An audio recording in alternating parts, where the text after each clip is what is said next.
ਵਾਲੇਕੁਮ ਜੀ ਦੋਸਤੋ, ਕੀ ਹਾਲ ਹੈ? ਠੀਕ ਹੋ? ਅੱਜ ਰਾਣਾ ਸਾਹਿਬ ਆਏ ਨੇ ਡੈਨਮਾਰਕ ਤੋਂ ਤੇ ਇਹ ਇਹਨਾਂ ਦੇ ਛੋਟੇ ਭਾਈ ਨੇ ਇਟਲੀ ਤੋਂ ਆਏ ਨੇ ਸਪੈਸ਼ਲੀ ਮਿਲਣ ਵਾਸਤੇ। ਗੁਜਰਾਂਵਾਲੇ ਮੇਰੇ ਕੋਲ ਆਏ ਨੇ ਤੇ 100 ਬਿਸਮਿਲ੍ਲਾ ਜਨਾਬ। ਇਹਨਾਂ ਦੀ ਮੁਹੱਬਤ ਹੈ, ਇਹਨਾਂ ਦਾ ਪਿਆਰ ਹੈ। ਤੇ ਸਭ ਤੋਂ ਪਹਿਲਾਂ ਤਾਂ ਇਹ ਵੇ ਕਿ ਰਾਣਾ ਸਾਹਿਬ ਦੇ ਵਾਰਿਸ ਸਾਹਿਬ ਫੌਤ ਹੋ ਗਏ ਨੇ। ਅੱਲਾਹ ਤਾਲਾ ਉਹਨਾਂ ਦੇ ਦਰਜਾਤ ਬੁਲੰਦ ਕਰੇ ਔਰ ਉਹਨਾਂ ਨੂੰ ਜੰਨਤੁਲ ਫਿਰਦੌਸ ਵਿੱਚ ਆਲਾ ਮਕਾਮ ਅਤਾ ਫਰਮਾਏ ਔਰ ਇਹਨਾਂ ਨੂੰ ਸਬਰ ਦੇ। ਤੇ ਇਹਨਾਂ ਦੇ ਸਦਕੇ ਮੇਰੀ ਵਾਲਦਾ ਨੂੰ ਵੀ ਅੱਲਾਹ ਤਾਲਾ ਜੰਨਤਾਂ 'ਚ ਕਰ ਦੇਵੇ। ਬਾਕੀ ਖੁਸ਼ੀ ਹੋਈ ਹੈ ਰਾਣਾ ਸਾਹਿਬ ਤੁਹਾਨੂੰ ਮਿਲ ਕੇ। ਕਿਉਂ ਨਹੀਂ ਭਾਈ ਯਾਰ, ਤੁਸੀਂ ਸਾਡੇ ਸਟਾਰ ਹੋ। ਜਿੰਨੇ ਪਾਕਿਸਤਾਨ ਦੇ ਵਿੱਚ ਯੂਟਿਊਬਰ ਨੇ, ਟਿਕਟਾਕ ਤੇ ਸਾਡੇ ਸਟਾਰ ਨੇ ਜੀ। ਇਹ ਪਿਆਰ ਦੀ ਗੱਲ ਹੈ ਜੀ, ਮੁਹੱਬਤ ਹੈ ਤੁਹਾਡੀ। ਤੇ ਛੋਟੇ ਰਾਣਾ ਸਾਹਿਬ ਕੀ ਹਾਲ ਜੇ? ਠੀਕ ਠਾਕ। ਇਟਲੀ ਹੁੰਦੇ ਹੋ? ਹਾਂਜੀ।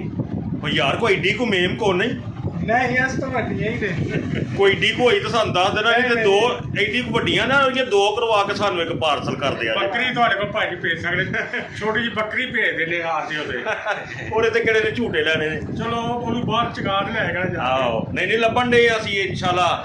ਜ਼ਹੀਰ ਵਿਆਹ ਕਰਨਾ ਹੀ ਆਹੋ ਆਏ ਤਪਿਆ ਜਿਵੇਂ ਸੂਰਜ ਤਪਿਆ ਨਾ ਇਸ ਟਾਈਮ। ਉਹ ਵੀ ਕਹਿ ਰਿਹਾ ਕਰਾਓ। ਜਵੇਲ ਭਾਈ ਹੋਰ ਠੀਕ ਹੋ? ਅਸੀਂ ਜਵੇਲ ਭਾਈ ਦੇ ਸਲੂਨ ਤੇ ਆ ਇਸ ਟਾਈਮ ਜਨਾਬ। ਤੇ ਬਾਕੀ ਸ਼ੁਕਰੀਆ ਰਾਣਾ ਸਾਹਿਬ, ਥੈਂਕ ਯੂ ਜਨਾਬ। ਤੁਹਾਡਾ ਸ਼ੁਕਰੀਆ ਜੀ, ਸਾਡੀ ਇੱਜ਼ਤ ਬਹੁਤ ਕੀਤੀ ਤੁਸੀਂ ਜੀ। ਟਾਈਮ ਦਿੱਤਾ ਹੈ ਆਪਣਾ, ਬਹੁਤ ਕੀਮਤੀ ਭਾਈ ਨਾਲ ਟਾਈਮ ਦਿੱਤਾ ਹੈ।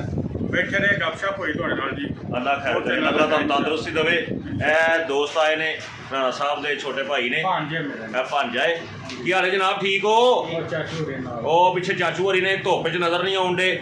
ਪੂਰੇ ਆਓ ਜੀ ਬਾਦਸ਼ਾਹ ਉਧਰ। ਇਹ ਰਾਣਾ ਸਾਹਿਬ ਦੇ ਚਾਚੂ ਨੇ।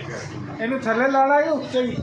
ਇਹਨੂੰ ਭਾਈ ਥੱਲੇ ਲਾਣਾ ਜਾਂ ਥੱਲੇ ਲਾਣਾ ਹੈ ਕਿ ਇਹਨੂੰ ਜਿੱਥੇ ਮਰਜ਼ੀ ਲਾ ਦਿਓ, ਇੱਕੋ ਜਿਹੀ ਦਾ ਹੀ ਹੈ। ਲਓ ਜੀ, ਆਪਣਾ ਖਿਆਲ ਰੱਖਣਾ ਜਨਾਬ। ਅੱਲਾ ਹਾਫਿਜ਼।